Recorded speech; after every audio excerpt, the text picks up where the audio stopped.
개발이 완료된 국산 항전 장비는 5세대급 스텔스 성능의 수준으로 놀라운 추력과 안정성을 기록했으며 KF-21 전투기의 항전 장비 제어 시험이 실시간으로 진행되고 있으며 지상 시험과 비행 시험으로 구분되어 진행 중입니다. 또한 추가적으로 공개된 보고서 내용에 따르면 KF-21 전투기의 조정성 평가 시뮬레이터에 관한 보고서에서 나온 정보로 항전 장비를 시험하기 위해 KF-21 전투기와 완전히 똑같은 조종석을 배치시킨 뒤 조종석 앞에 위치한 넓게 펼쳐진 화면에는 실제 한반도 지형을 똑같이 스캔한 정보가 구현돼 KF-21 전투기를 미리 조정하는 시험을 할 수 있게 5세대급 시뮬레이터가 설치되어 있다는 게 확인되었습니다. 즉, 대한민국에서 개발한 실제 KF-21 전투기의 조종석을 그대로 옮겨다 놓은 최첨단 장비인 것입니다. 이로 인해 엔지니어가 개발 단계에서 발견하지 못했던 시스템 오류를 발견할 수 있고 개발 단계에서 조종사가 제공하는 정보에 따라 설계 및 수치 모델이 변경되기도 합니다. KF-21 전투기는 항전 장비의 통신,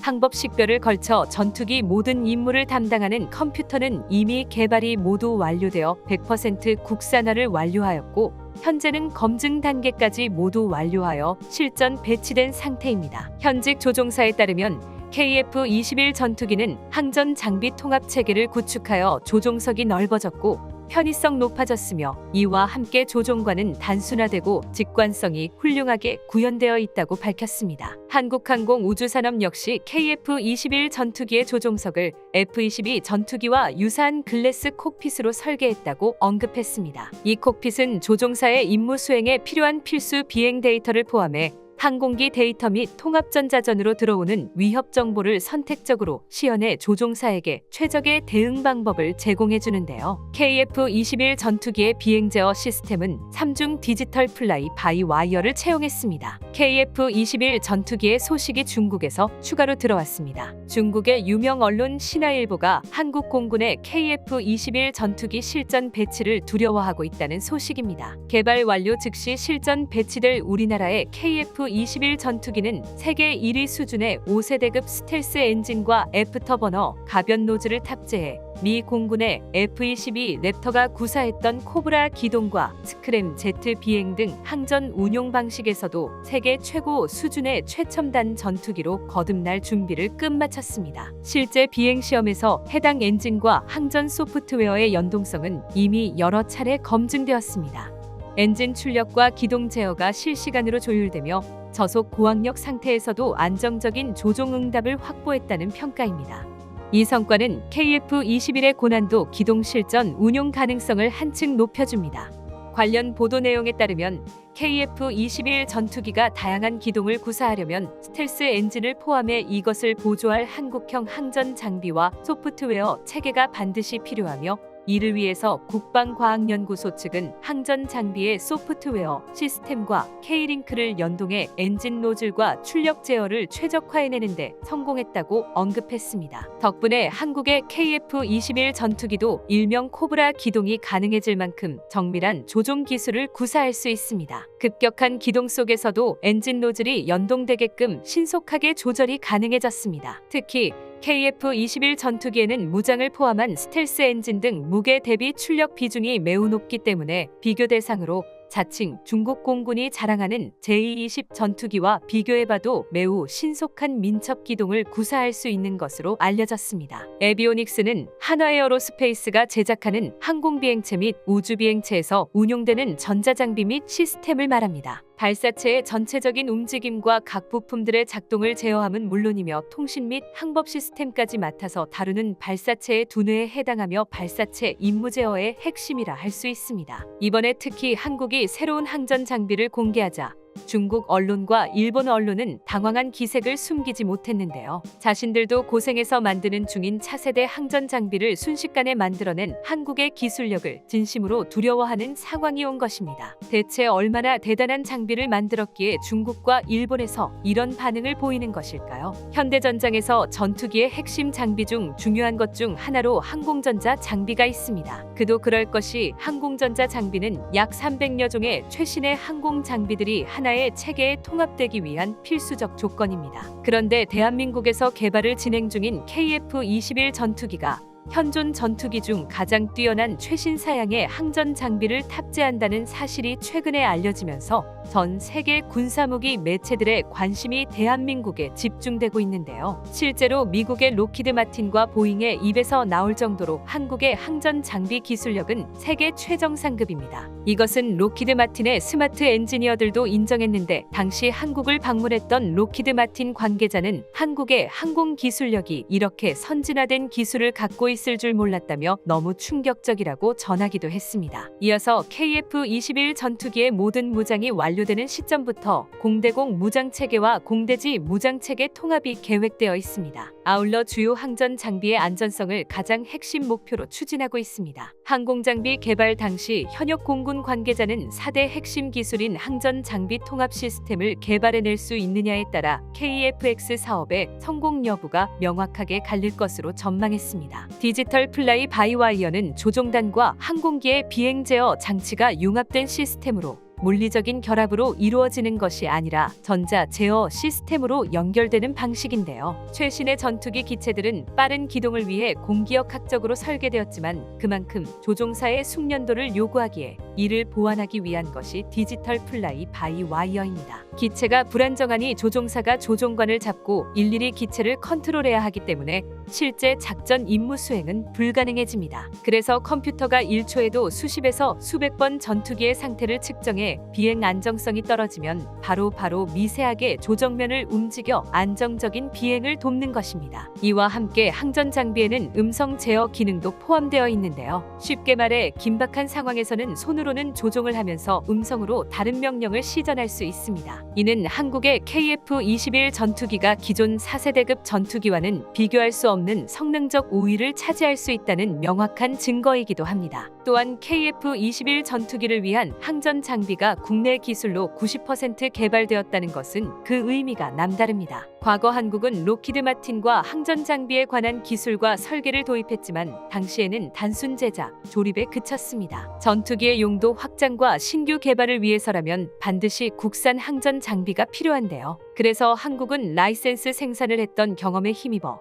시뮬레이터 개발을 시작하게 됩니다. 시뮬레이터가 개발하기 어려운 이유는 전투기에 들어가는 모든 항전 장비의 체계 통합이 이루어져야만 개발할 수 있기 때문인데요. 300여 개의 조밀한 장비들이 조정되면서 단 1%의 오차 없이 작동돼야만 합니다. 또한 전투기의 모든 항전 장비가 강대국들의 고난이도 기술력을 보여주는 그 자체이므로 어느 국가나 개발사도 5세대급 항전 장비에 관해 기술을 공개하지 않습니다. 그동안 부족한 기술적인 사항은 선진 사례와 기술 분석 등을 통해 비로소 국산화를 이뤘는데요. 다행히도 이미 KF-21 전투기의 시제기에는 국산 에비오닉스가 탑재 중이고 국방과학연구소는 국산 에비오닉스 개발에 성공했다고 밝혔습니다. 그동안 미국을 비롯한 전투기 선도국들에선 스텔스 형태의 컨포멀 안테나에 대하여 해외 수출에 제한을 두었기 때문에 도입이 불가능했습니다만 이제는 전혀 달라졌습니다. 우리가 직접 자체 개발에 성공함으로써 세계 전투기 시장에 지각 변동을 불러일으켰는데요. 한국형 컨포멀 안테나를 전투기 등의 기체 표면을 따라 밀착시키는 이른바 컨포멀 형상으로 만들게 되면 적의 레이더가 아군 비행기 표면에 부딪혀 되돌아와 레이더 반사 면적 RCS가 작아지면서 스텔스 성능을 향상시킬 수 있게 됩니다. 이렇게 되면서 첫째, 기존 무기 체계에서 쓰던 통신 장비도 안테나 형상만 바꿔서 스텔스 무기 체계에서 사용할 수 있게 되어 KF-21 전투기가 5세대 이상 스텔스기로 진화하는 데 도움이 됩니다. 두 번째, 지휘 통제 체계의 실시간 연동을 위한 통신 링크를 안정적으로 확보할 수 있게 되는 효과가 있는데 이것은 바로 현재 개념 연구를 진행해 오고 있는 무인 스텔스기로 6세대 전투기의 필수적 특징인 것입니다. 이쯤 되면 미국과 러시아 등 먼저 스텔스기를 만든 나라들은 이미 다 있는 기술 아니냐라는 반박이 나올 수 있겠지만 국방과학연구소는 이번 연구를 발판 삼아 향후 스텔스 체계를 선도하는 것을 목표로 정했다라는 의견을 내고 있는 걸 보면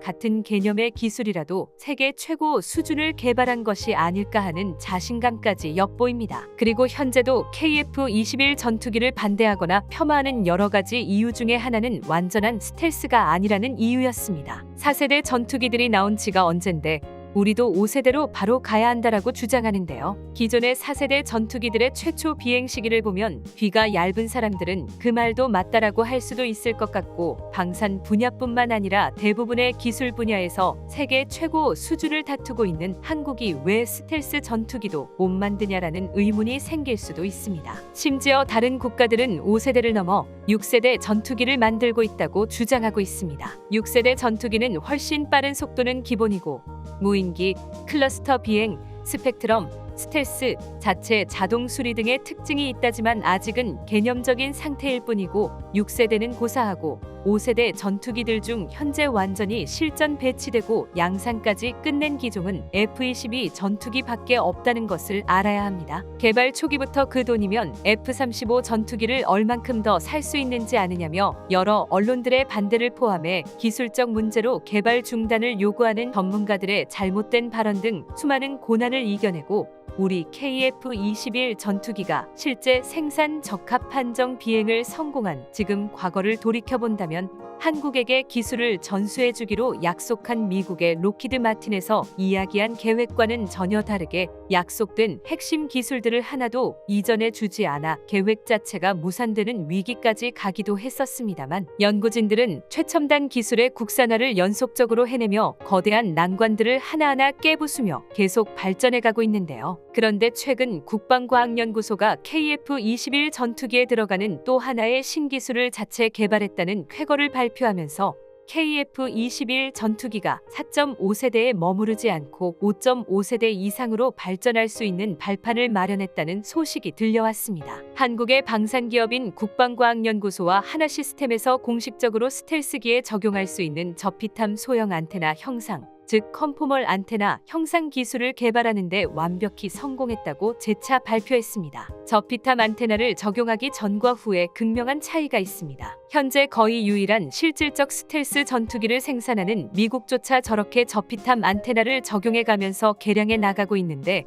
한국이 KF-21 전투기를 개발하면서 완제품 스텔스기를 한 번에 내놓지 못했다고 해서 폄하하는 것은 기대치가 높아도 너무 높은 것이라는 생각이 드는 이유입니다. 현재 관계자들에 따르면 KF-21 전투기는 언제든지 다음 세대 전투기로 성능 개량할 수 있도록 설계 단계에서부터 고려된 기체라며 추후 5에서 6세대 전투기를 독자 개발할 수 있는 발판을 만들었다라고 자신하고 있고, 국방부 관계자도 스텔스 기능을 위해서 이번 컨포멀 안테나뿐만 아니라 스텔스용 특수 도료의 무게를 최소화하면서도 내구성과 저피탐 기능을 구현하는 기술을 상당한 수준으로 확보한 것으로 알고 있다라고 전했습니다. 스텔스 무인 정찰기와 스텔스 무인 전투기의 개발을 끝내고 실전 배치까지 할 예정입니다. 유무인 복합체제는 유인기와 무인기를 유기적으로 연동해 운영의 시너지 효과를 거두는 6세대 전투기의 핵심 시스템입니다. 바로 여기에서도 이번에 자체 개발에 성공한 컨포멀 안테나의 중요성이 나오는데요. 조종사가 KF-21 전투기에서 무인 스텔스기를 지휘하는 데 있어서 스텔스 상태에서의 통신 중계 기능이 핵심이기 때문입니다. 한국은 KF-21 전투기를 연구하며 생산도 같이 하고 있기 때문에 세계 최인류인 한국의 정밀기계 산업,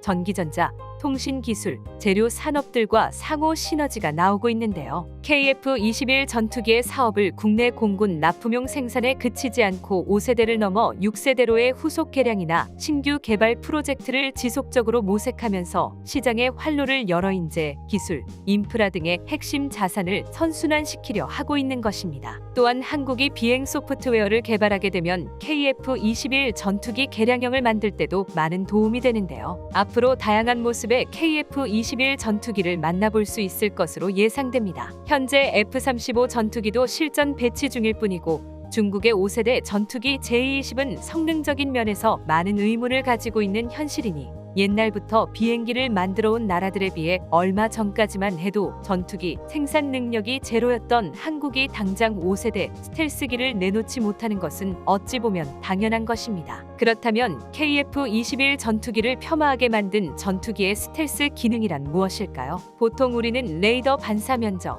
즉 RCS가 작을수록 스텔스성이 높다고 하는데요. KF-21 전투기는 이 RCS를 낮추기 위해 정렬 설계, 매립형 안테나, 평면 동체, 무장창 등을 포함한 저피탐 형상 설계가 적용되었습니다. 적 전투기로부터 날아온 레이더 전파가 안테나에 반사되어 돌아가는 현상을 막기 위해 주파수 선택적 기술도 적용되었습니다. 이번에 발표한 컨포멀 안테나 기술의 자체 개발로 인해 국방과학연구소와 카이는 KF-21 전투기를 4.5세대에 머무르게 하지 않고 나이트호크 전투기 수준의 스텔스 6세대까지 진화시키겠다는 계획을 이미 가지고 있었다는 것이 다시 한번 확인된 것입니다. 내부 무장창 추가, 레이더 교체, 캐노피 스텔스 코팅, 도료 방식을 스텔스 구조의 재료로 교체한다는 내용들이 그것이고, 이번에 성공한 컨포멀 안테나를 통한 스텔스 통신 장비 추가가 주요 핵심 기술로 명시되어 있었던 것입니다. KF-21 전투기는 개발 시작 당시 세웠던 기존의 계획과 큰 차이 없이 순조롭게 진행되고 있다는 것도 놀라운 점인데요. 이런 사례는 이미 미국의 F-35 전투기 개발 과정에서도 확인할 수 있습니다. F-35 전투기의 초기 생산기인 F-35A 전투기와 그 후속 생산 기체를 비교해보면 초기 생산되었던 F-35A 전투기는 등허리 부분의 위성 통신 안테나 부분이 나중에는 삭제되고 컨포멀 안테나로 변경된 것을 볼 수 있고, 기체 상부의 각 부품 이음매 부분이 기존 기체와 동일하지만 이후 생산된 F-35 전투기에는 마치 시트지와 같은 소재로 덧붙여져 있는데, 이 소재는 스텔스 처리 소재라고 합니다. 사실 파일럿을 인공지능으로 대체하면서 무인화하려는 시도는 세계적으로 이뤄지고 있는데요. 무인화가 현실에서 이루어진다면 인공지능은 인간이기에 어쩔 수 없는 파일럿의 한계를 아주 간단히 뛰어넘을 수 있습니다. 인간의 몸은 아무리 고도로 훈련되었다 하더라도 일정 중력 가속도 이상을 견디는 게 불가능합니다. 그러나 인공지능 파일럿은 중력 가속도 문제에서 자유로운데요. 가장 중요한 비용적인 부분에서도 큰 차이가 발생합니다. 인간 파일럿은 F-16 전투기 파일럿 기준으로 최초 양성에만 약 2억 1천만 원 이후 10년간 베테랑 파일럿으로 거듭나는데 87억 원가량의 양성 비용이 필요합니다. 반면 인공지능 파일럿은 알고리즘을 통해 기존 인간 파일럿들이 쌓아놓은 데이터를 순식간에 습득할 수 있는데요. 베테랑 파일럿으로 거듭나는 시간 자체가 불필요하다는 뜻입니다. 인공지능은 보다 효율적인 전투도 가능하며, 인간 파일럿은 연료 소비와 기체 각도, 최고 속도 등의 모든 조건을 고려해 연비 문제를 항상 계산하며 비행해야 하지만, 인공지능은 애초에 완벽한 데이터 처리로 목표 지점까지 효율적이며 최적의 비행 궤도를 실현할 수 있는데요. 실제로 미 국방부 내에서도 가장 최첨단의 기술만을 연구한다는 국방고등연구계획국 다르파와 존스홉킨스 대학교에서 진행한 알파 도그파이트 챌린지 데이터를 보면 인공지능 파일럿이 일반 로봇을 5대 0으로 완승했던 기록이 있습니다. 여기서 더욱 놀라운 점은 인공지능 파일럿이 격추는커녕 단 한 차례의 유효 공격도 허용하지 않았다는 건데요. 물론 알파 도그파이트 챌린지의 결과가 인간 파일럿보다 인공지능이 무조건 완벽하다는 것은 아닙니다. 실험은 어디까지나 실제 비행이 아닌 시뮬레이터를 통해 이루어졌을 뿐이기에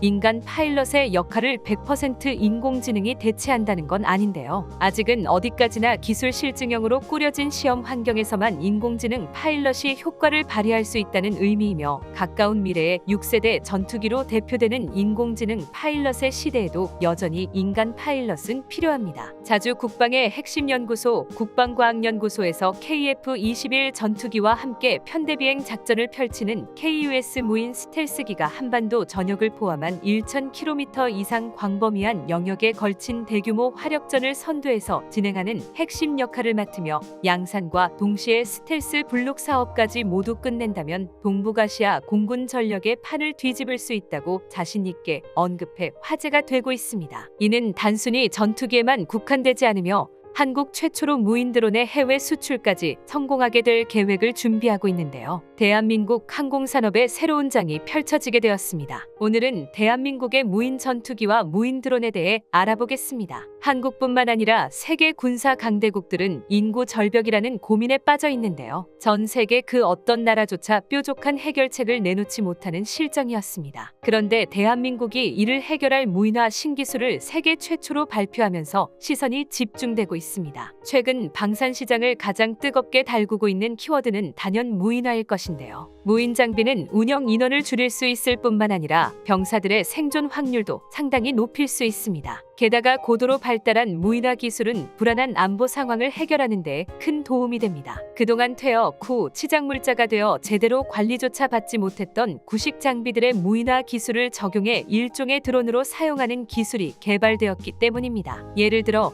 우크라이나군 참호를 파괴하기 위해 폭발물을 가득 실은 채 돌격하던 러시아군의 무인 전차도 단순하고 초보적이긴 하지만 퇴역 장비의 무인화 기술을 접목한 대표적인 사례인데요. 이건 퇴역을 앞둔 전투기에도 해당되는 이야기입니다. 전투기 수백 대가 단지 자폭만을 위해 달려드는 모습을 떠올려보면 답이 나올 건데요. 대한민국이 기존 무인화 기술의 패러다임을 송두리째 바꿔버릴 완전히 새로운 체계를 개발하는 데 성공했습니다. 아주 기초적이고 단순한 동작만 가능하던 무인 전투기를 고도로 훈련된 베테랑 파일럿 수준의 기동이 가능하도록 바꿔주는 혁신적인 기술인데요. 여기에 대한민국 기술진이 인간 형태로 만든 로봇 휴머노이드로 전투기 조종을 하는 기술을 세계 최초로 개발하여 기존의 항공기를 개조하지 않고 즉각적으로 자동 비행이 가능해 실용성 및 활용성이 매우 높다고 할 수 있습니다. 처음 공개된 국산 스텔스 무인기 가오리 X는 미래의 핵심 기술 분야의 저피탐 스텔스 무미익 꼬리 날개가 없는 기술 시범기였는데 미국을 포함한 여러 국가들이 개발해 혈안인 6세대의 유무인 복합 체계에 적용되는 전형적인 형태인데요. 이뿐만이 아닙니다. 전자전과 통신 중계 등 다양한 임무 수행 능력을 갖춘 체계로 가오리 X의 성능을 추가로 개선할 계획입니다. 이를 중점으로 국방과학연구소는 무인 전투기 개발을 추가적으로 진행 중이며 이러한 기술이 적용된 한국형 무인 전투기는 스텔스 기능과 인공지능 기술을 활용해 미래의 공중전에서 필수 무기 체계로 당당히 등극하게 될 것으로 예상됩니다. 특히 KF-21 전투기와 무인 복합 편대를 실전에서 직접적으로 운용할 수 있게 되는 세계 최초 기체이기에 큰 기대를 모으고 있는데요. 무엇보다도 최근 국방과학연구소는 스텔스 무인 전투기의 개발 속도를 아주 빠르게 진행할 예정이라 밝혔는데 이러한 발표 성명서를 추측해본다면 가오리 X는 상당한 수준으로 개발 진도가 나갔다고 추측할 수 있는데요. 향후 KF-21 전투기가 가오리 X로부터 얻은 데이터로 유무인 체계를 구성할 것이며 필수 무인 항공기, 군집,